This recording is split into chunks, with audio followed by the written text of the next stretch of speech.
Hi guys, in this chapter we will talk about types of sources and historical construction. अगर आपके पास old ancient history की book है bye RS Sharma तो उसमें ये चैप्टर 3 है, ठीक है।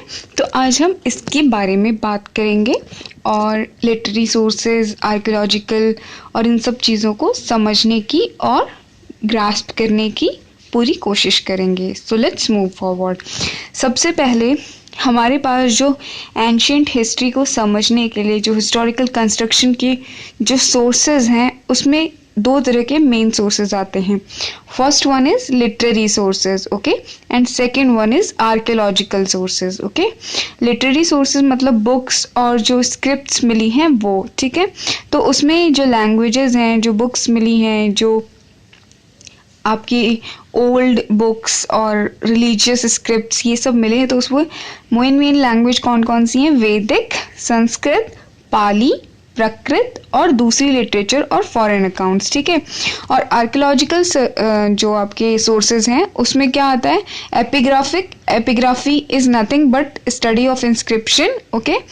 और numismatic means study of coins, okay.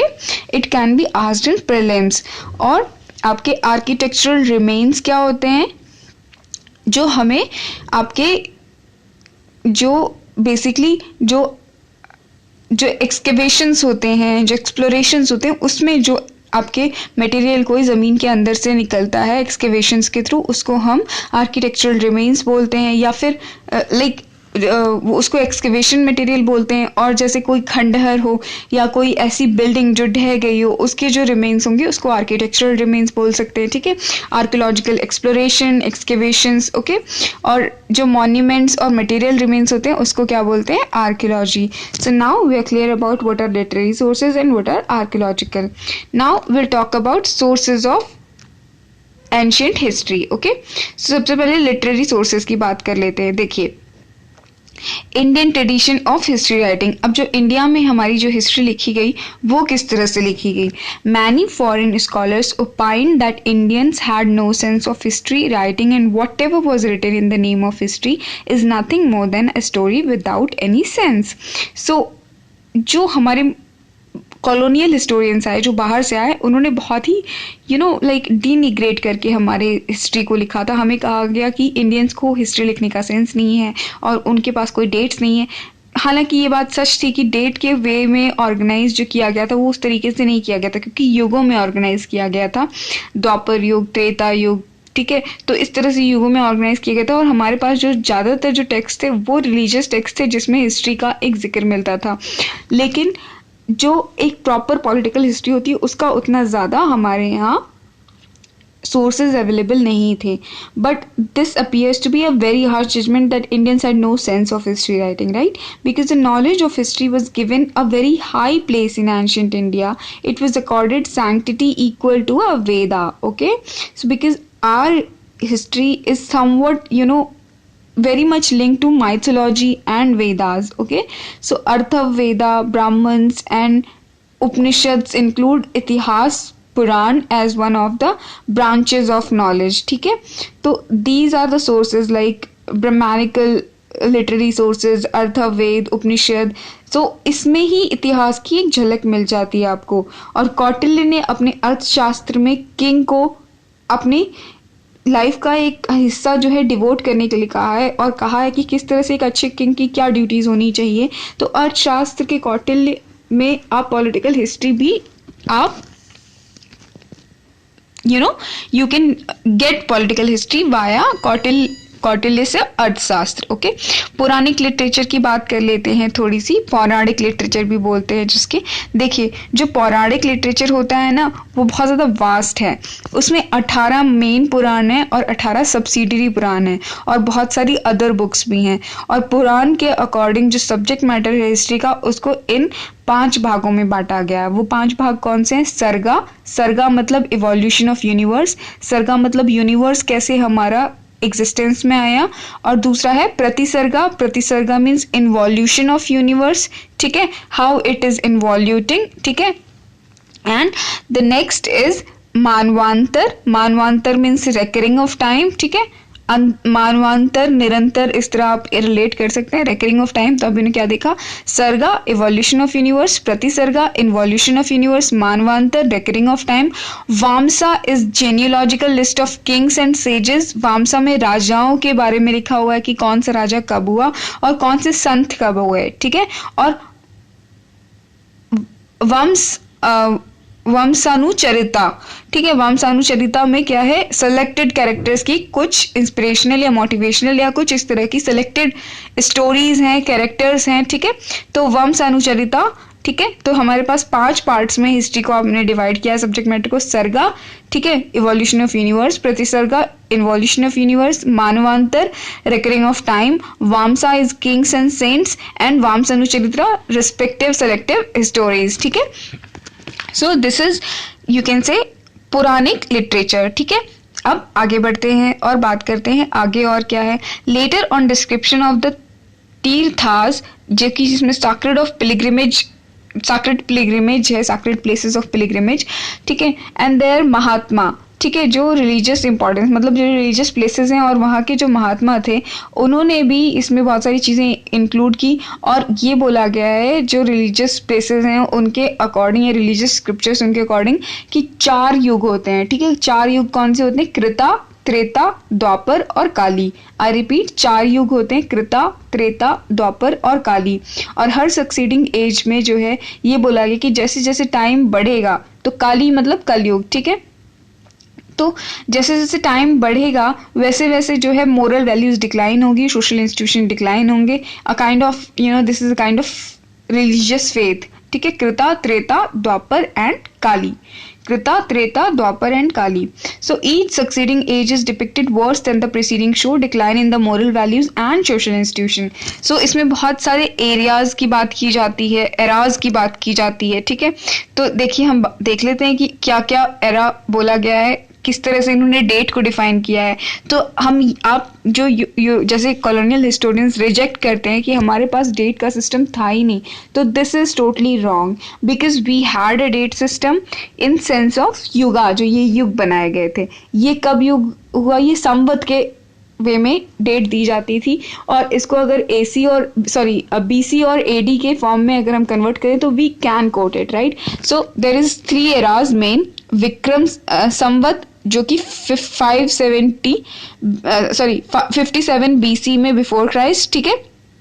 And Shaka Samvat 78 AD, ठीक है। और बीसी और एडी क्या होता है, you will let me know in comment section, okay, because it is very necessary to distinguish between BC and AD. So BC is nothing but the before Christ and AD is for after the death of Christ, ठीक है। So Gupta era 319 AD, okay.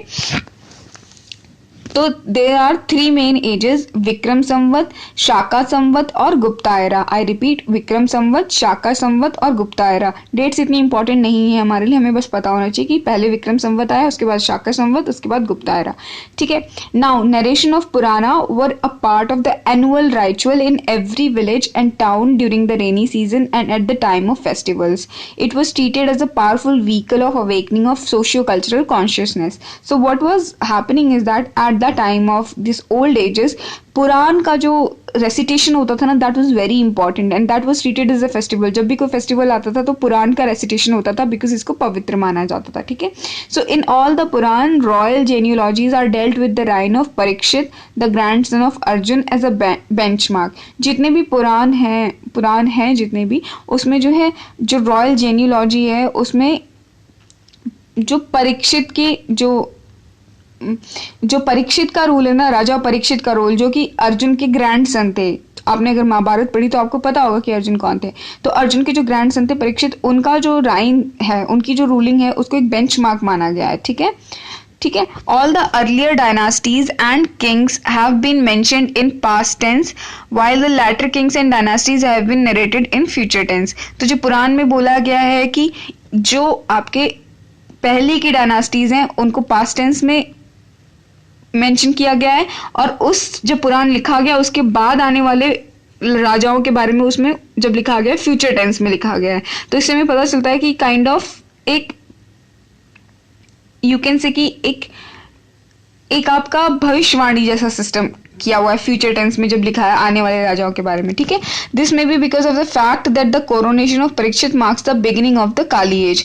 क्यों? क्योंकि जब परीक्षित का like when Parikshit comes to picture, when Parikshit time comes to picture, तो वहां से आपका कलयुग या काली एज स्टार्ट होता है, ठीक है।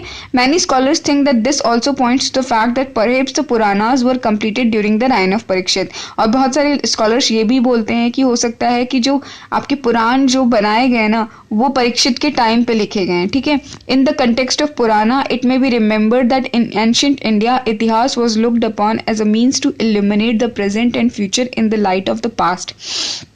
और पुराण के बारे में ये बोला गया है कि पुराण के बारे में बोला गया है कि इन द कंटेक्स्ट ऑफ पुराना, इसको पुराण को जो है एंशिएंट इंडिया के सेंस में याद रखा जाएगा और इतिहास को एक मीन्स की तरह देखा जाएगा कि वो प्रेजेंट और फ्यूचर को आपके एनहांस कर सके, ठीक है, उससे हम सीख ले सकें, ठीक है। The purpose of the history was to understand and inculcate a sense of duty and sacrifice by individuals to their families, by the families to their clans, by the clans to their villages and the villages to janapada and rashtra and ultimately to the whole humanity. So purpose of history was to uplift the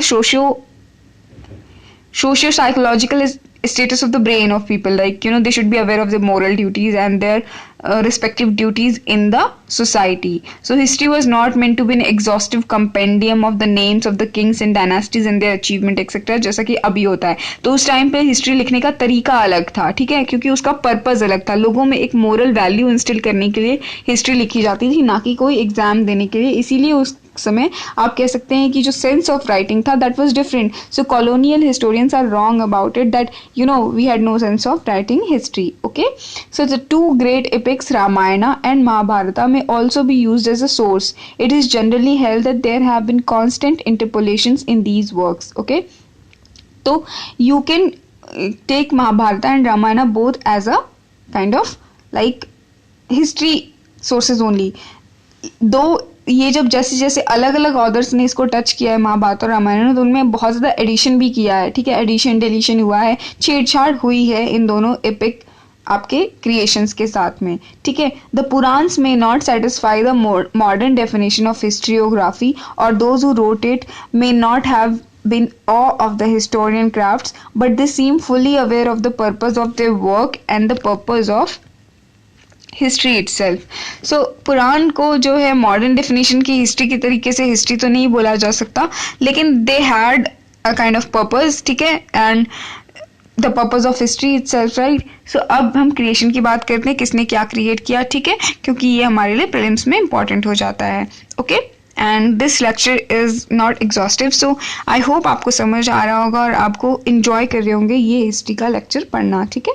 तो बिल्कुल आप फिक्रमंद मत रहिए और इसको हम समझ के कर रहे हैं तो हम रिटेन करेंगे इन्फॉर्मेशन, ठीक है। रामायणा वाल्मीकि ने क्रिएट किया था। कब क्रिएट किया था? Ramayana was composed in around 5 BC and it passed through 5 stages. 5th stage is 12 AD.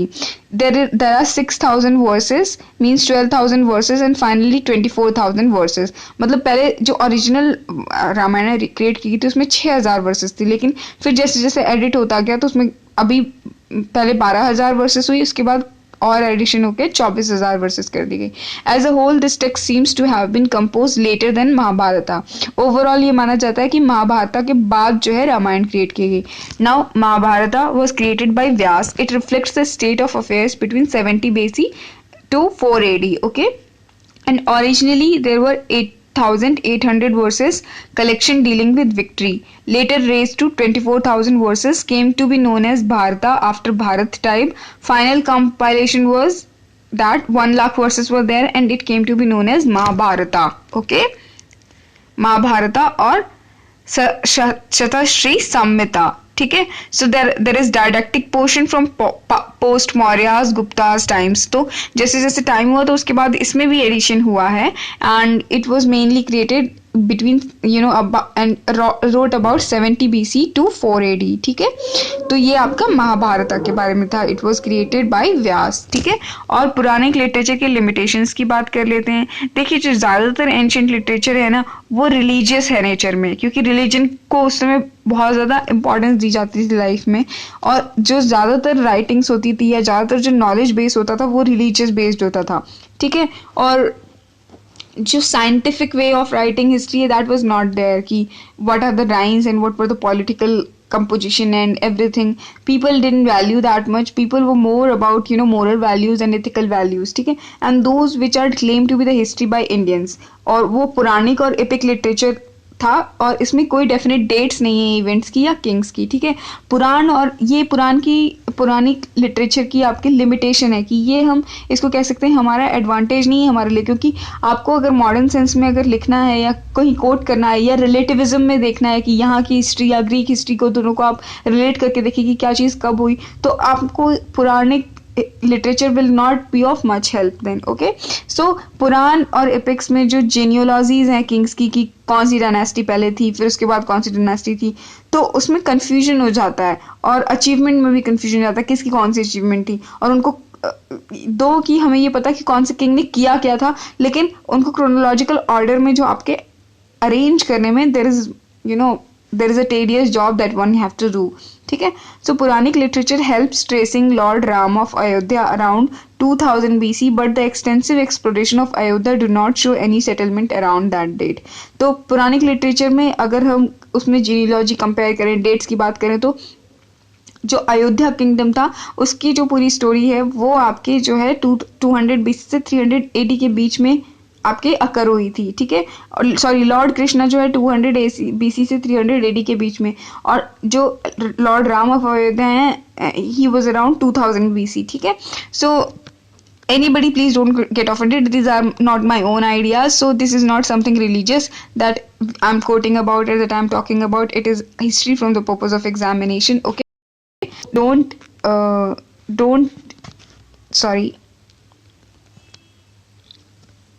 so don't take it on like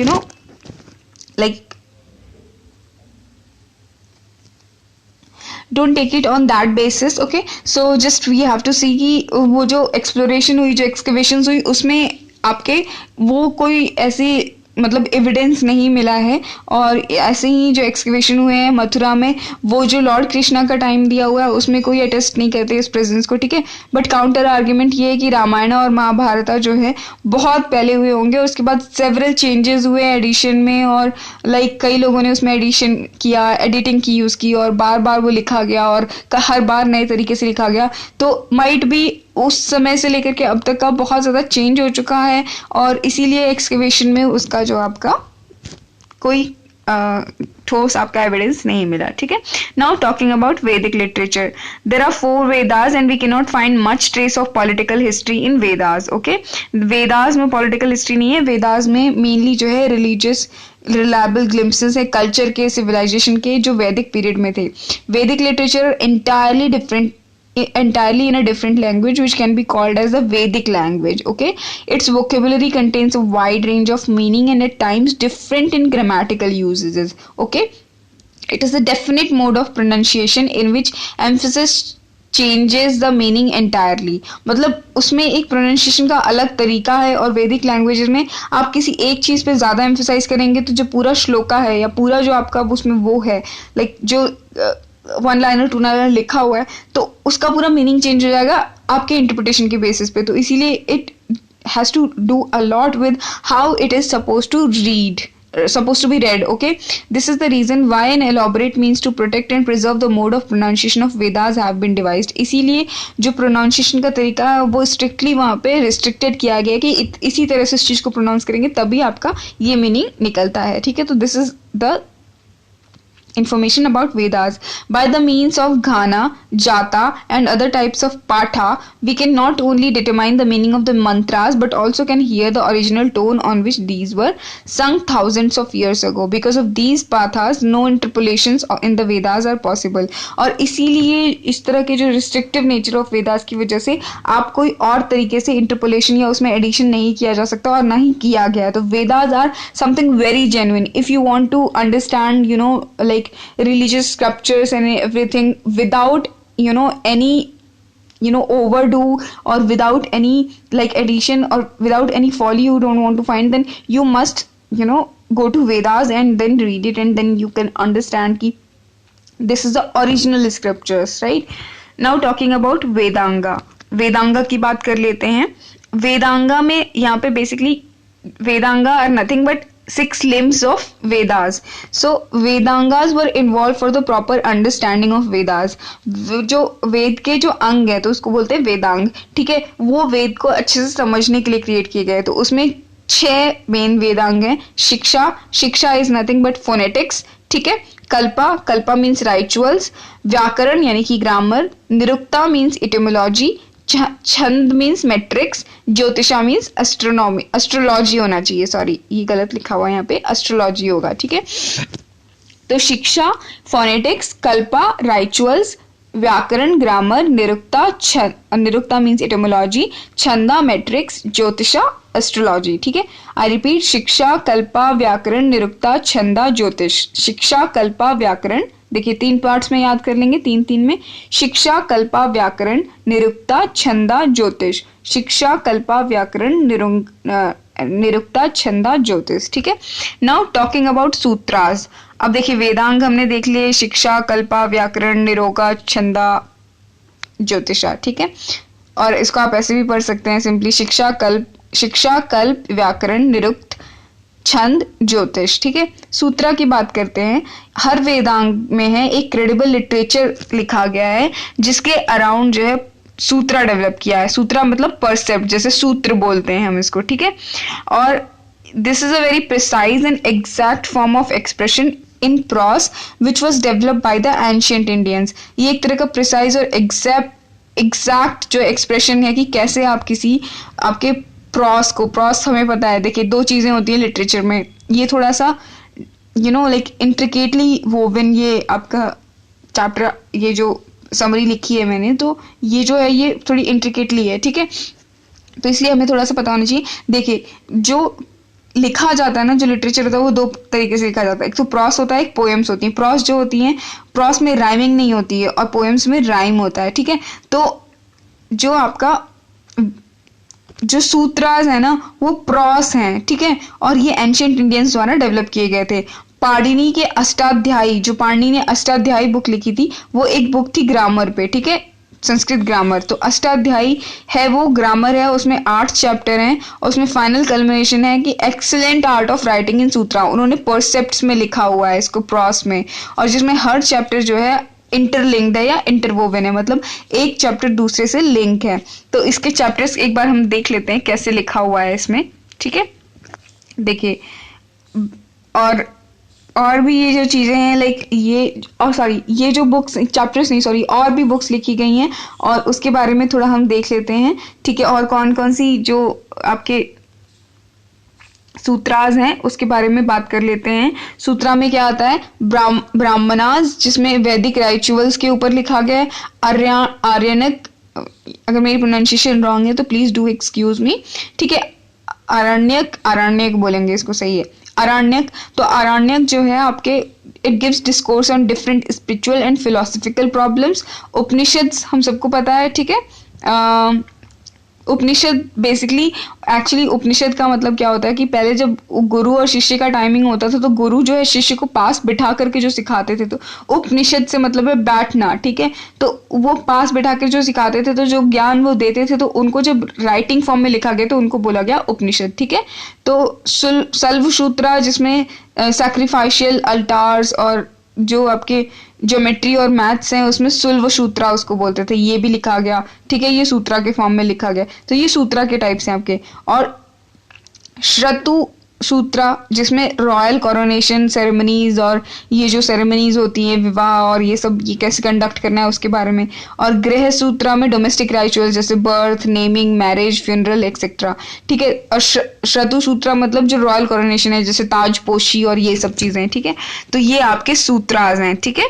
तो हमने सूत्रास के बारे में भी देख लिया। अब आगे बढ़ते हैं और जैन और बुद्धिस्ट लिटरेचर के बारे में बात करते हैं, जो लेटर वैदिक लिटरेचर में आता है, ठीक है।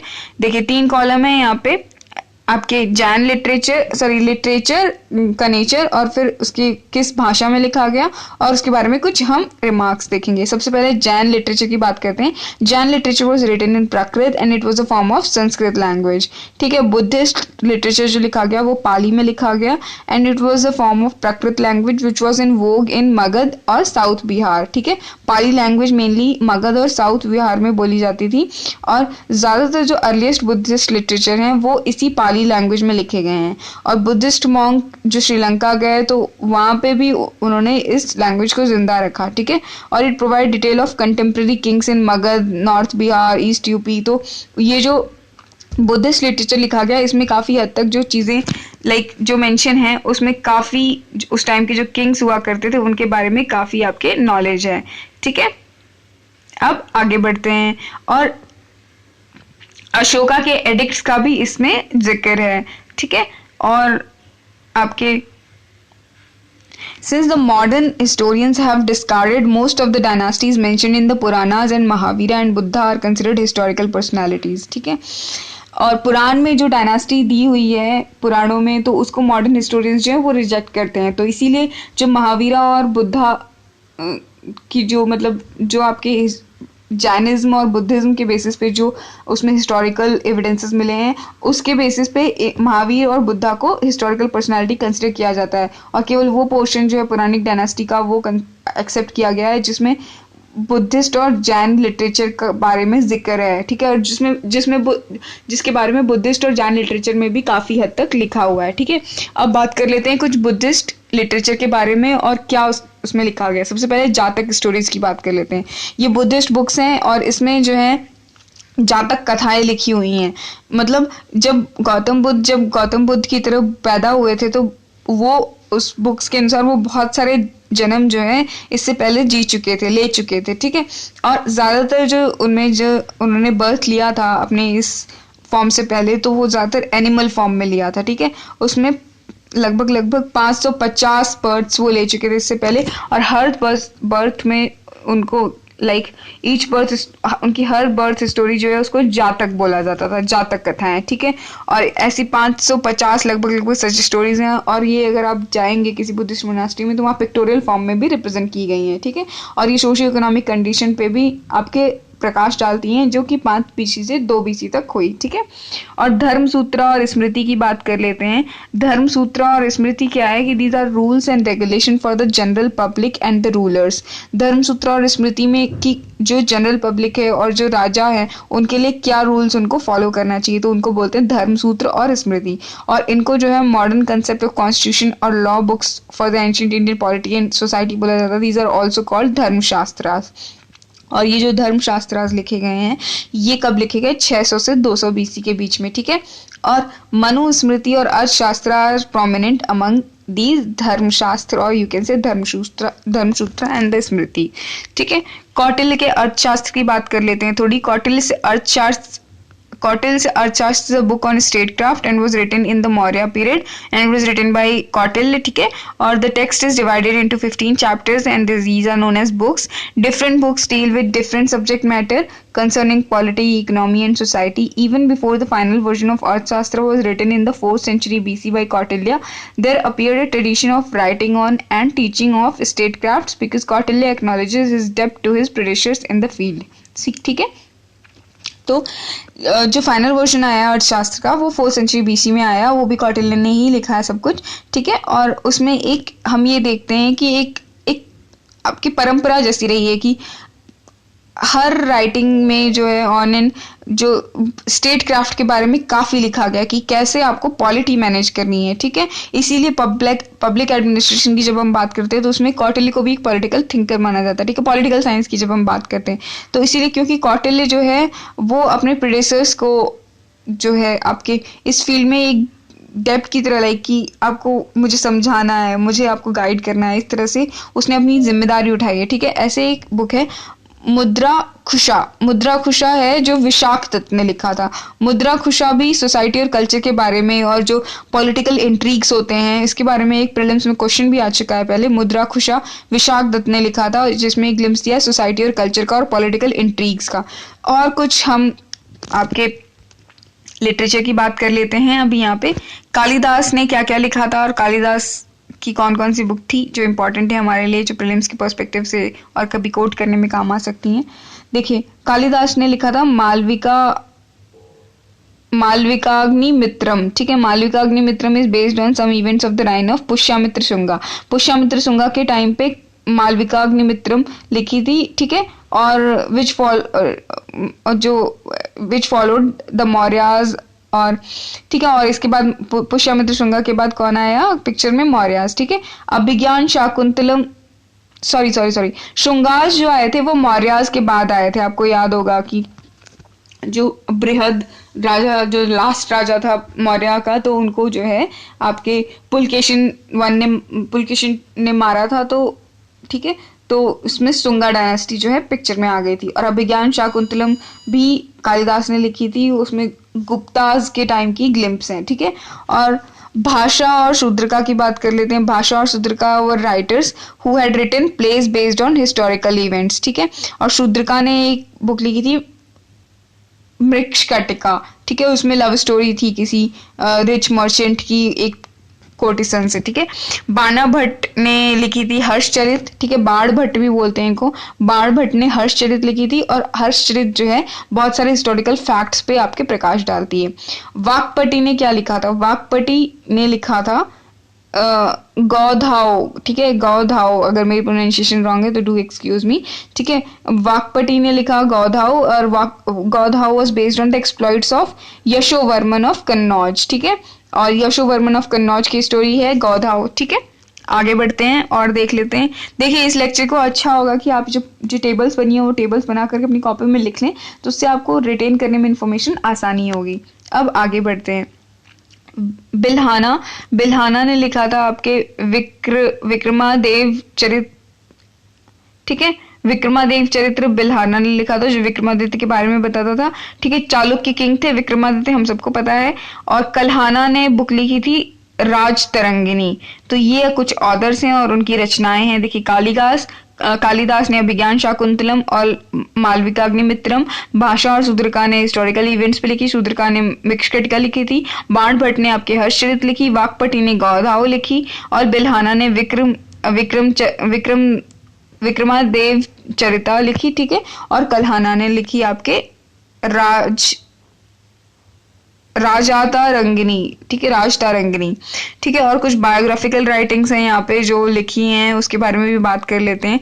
बाण भट्ट ने लिखी थी हर्षचरित्र, तो वो राजा हर्ष के ऊपर थी, और जिसमें हर्षवर्धन के बारे में, उनकी लाइफ के बारे में लिखा है। और संधिकारा ने लिखी थी नंदी। ठीक है, संधिकारा नंदी ने लिखी थी रामचरिता, जिसमें कैवारता पीजेंट्स और पाला प्रिंस रामपाला के बीच में जो कन्फ्लिक्ट था, जो लड़ाई हुई थी, उसके बारे में लिखा है। किसने लिखा है? सांधिकारा नंदी ने। सांधिकारा ने लिखी है रामचरिता। ठीक है, और बिल्हाना ने विक्रमदेव चरिता लिखी है, जो हमने पहले ही देख लिया, जिसमें विक्रमादित्य द सिक्स्थ के बारे में, जो चालुक्य किंग थे, उनके बारे में जिक्र है।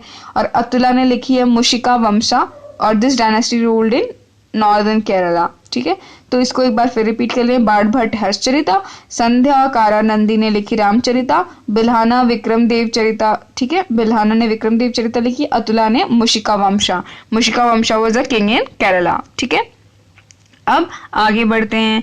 ठीक है, और अब देखिए, कुमार पलचरित्रा, कुछ और बुक्स हैं, उनके नाम दिए हुए हैं। देखिए, इतना सारा सब कुछ याद रहे, ठीक है, जरूरी नहीं है, लेकिन काफी सारी इंफॉर्मेशन हम रिटेन कर सकते हैं अगर हम इस वीडियो को बार बार देख लें, तो it can like stay in back in our mind. ठीक है, कुमार पालचरित्रा जयसिम्हा ने लिखी थी। कुमार पटचरित्रा दुयाश्री मायूका, ठीक है, और फेमचंद्रा।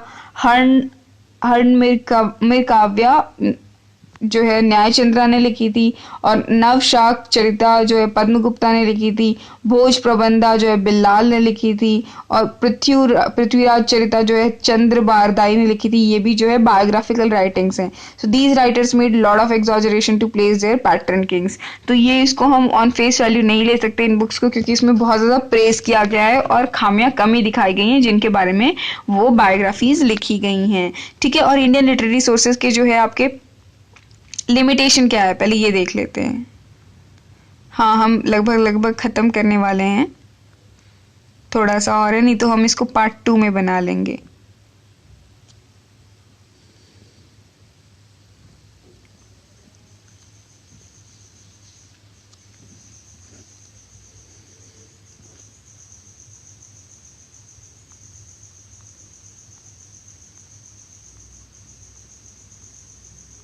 आई गेस हमें एक पार्ट 2 भी बनाना पड़ेगा क्योंकि we have this long note, right. So क्योंकि ये चैप्टर लंबा है और हमें सारी इन्फॉर्मेशन रिटेन करनी है, so we will have to make another video as well. Okay, so let's हम इस वीडियो में एक लिमिटेशन तक और बात कर लेते हैं, ठीक है।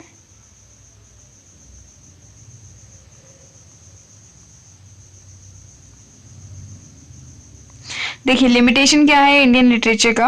लिमिटेशन इज दैट जो प्रिंटिंग है उस टाइम पे नोन नहीं थी, बर्च बाक या पाम लीफ पे लिखा जाता था, और जो ओल्ड मैन्युस्क्रिप्ट हैं वो विद टाइम जो फ्रेजाइल हो गई और इसीलिए मैनुअली कॉपी की गई। लेकिन कॉपी करने के टाइम पर उसमें कुछ एडिशन डिलीशन किया गया, you know, due to vested interest of the writers, and some errors tend to creep in or sometimes even additions are made। और अलेक्जेंडर इन्वेजन का कहीं पे भी मेंशन नहीं है इंडियन सोर्सेज में, इसीलिए जो रिकंस्ट्रक्ट करना पड़ता है एक्सप्लॉइट्स को, और बेसिकली ग्रीक सोर्सेज का इसमें सहारा लिया जाता है। और many of the literary sources of Indian history is religious in nature, जो कि कुछ आइडिया मिलता है सोशल कंडीशन का, लेकिन उसको कंटेक्स्ट और टाइम और प्लेस और क्रोनोलॉजी में रखना और डिसइंटीग्रेट करना वो थोड़ा मुश्किल हो जाता है। तो this was the limitation of Indian literary sources. और इसका जो वीडियो के जो कुछ और बाकी पार्ट टॉपिक्स बच गए हैं, और कुछ बुक्स और कुछ चाइनीज़ और ग्रीक हिस्टोरियंस के बारे में कुछ बातें हैं, उन्होंने कैसे लिखा है